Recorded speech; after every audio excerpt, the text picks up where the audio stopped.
Hei, minä olen Turusen Susanna ja minä olen ehdolla aluevaaleissa Pohjois-Karjalassa.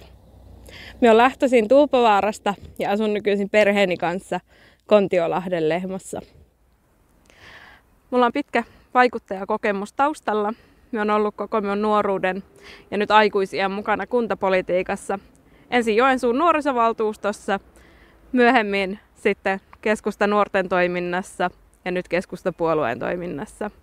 Lisäksi olen ollut myöskin erilaisissa kunnallisissa luottamustehtävissä, ensin täällä Joensuussa ja sitten tuolla Kontiolahdella.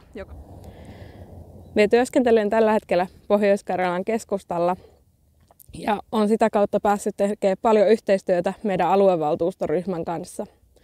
Se työ on ollut tosi nautinnollista, mutta nyt me haen teiltä luottamusta, että pääsisin itsekin vaikuttaa valtuutettuna meidän hyvinvointialueiden asioihin.